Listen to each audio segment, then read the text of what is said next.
করিম উত্তম উত্তম কথা বলবে। তাফসীরের মধ্যে অনেক কথা আল্লাহ তাআলা মা বাবার অধিকার, সন্তানের কাছে মা বাবা কি কি জিনিস প্রাপ্য, অনেক বিস্তারিত আলোচনা আমরা প্রায় শুনে থাকি। অত পর্যন্ত আদিকাল থেকে আজ পর্যন্ত মা বাবার হক নিয়ে আলোচনা, কিন্তু সন্তান মা বাবার কাছে কি পাবে, সন্তানের অধিকার মা বাবার কাছে কি দাবি রাখে, এই আলোচনা খুব কম হয়।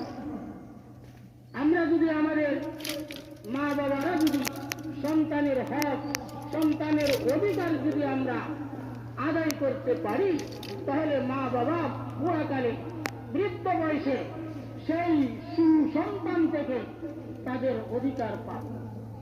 তাই আমি আরোপ করছি আজকে আপনাদের সামনে, সন্তান আমাদের কাছে, আমাদের মা বাবার কাছে কি হক পায়, কি অধিকার